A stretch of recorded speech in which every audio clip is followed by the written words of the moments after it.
नमस्कार दोस्तों, हमारे YouTube चैनल BN मोटिवेशनल में आपका हार्दिक स्वागत है।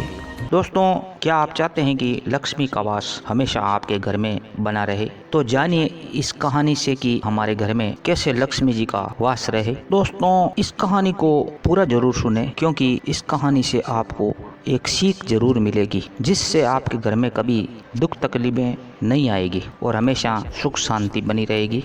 लेकिन दोस्तों, हमारी आपसे गुजारिश है कि आपने अगर हमारे चैनल को सब्सक्राइब नहीं किया तो पहले चैनल को सब्सक्राइब जरूर करें। दोस्तों, आइए जानते हैं इस कहानी के बारे में। एक समय की बात है, एक बहुत बड़ा धनवान सेठ था। उसके 4 पुत्र थे। घर में सब सुख शांति थी और सभी आपस में बड़े प्रेम से रहते थे। लेकिन एक रात को सेठ के सपने में माँ लक्ष्मी आई और सेठ से कहने लगी कि अब मैं जा रही हूँ। तब सेठ ने कहा, आप क्यों जा रही हैं? तब लक्ष्मी ने कहा, मैं ज्यादा समय तक एक स्थान पर नहीं रह सकती, इसलिए मैं जा रही हूँ। अब मेरे जाने के बाद तुम्हारे पास टोटा आएगा, पर मैं तुमसे बहुत प्रसन्न हुई हूँ, इसलिए जाने से पहले मैं तुम्हें कुछ देना चाहती हूँ। मांग ले जो तुम्हारी इच्छा हो। सेठ बहुत समझदार था।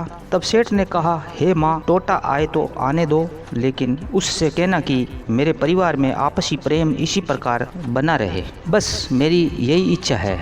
तब लक्ष्मी जी ने कहा, तथास्तु, ऐसा ही होगा। ये कहकर लक्ष्मी जी अंतर्ध्यान हो गई। कुछ समय बाद सेठ की बहू खाना बना रही थी। उसने खाने में नमक आदि डाला और अपने दूसरे काम में लग गई। तब दूसरे लड़के की बहू रसोई में आई और उसने भी बिना चखे खाने में नमक और डाल दिया और चली गई। इस प्रकार तीसरी चौथी बहुएं आई और इसी प्रकार नमक डालकर चली गई। शाम के समय जब सेठ खाना खाने बैठा तो मुंह में पहला निवाला लिया। उसने देखा खाने में बहुत ज्यादा नमक है, लेकिन वह समझ गया कि टोटा घर में प्रवेश कर चुका है। उसने चुपचाप बिना बोले खाना खाया और चला गया। उसके बाद उसका बड़ा बेटा आया, पहला निवाला लिया और उसने पूछा, क्या पिताजी ने खाना खा लिया? सभी ने उत्तर दिया, खा लिया। लेकिन सेठ का बेटा भी कुछ नहीं बोला। अब लड़के ने सोचा, पिताजी भी कुछ नहीं बोले तो मैं भी चुपचाप खा लेता हूँ। इसी प्रकार घर के अन्य सदस्यों ने भी पहले वाले के बारे में पूछते पूछते चुपचाप खाना खा लिया और चले गए। उसी रात सेठ के सपने में रात को टोटा हाथ जोड़कर सेठ से कहने लगा, मैं जा रहा हूँ। तब सेठ ने पूछा, क्यों जा रहे हो? तब टोटा बोला, आप लोग 1 किलो नमक खा गए, लेकिन बिल्कुल भी झगड़ा नहीं हुआ।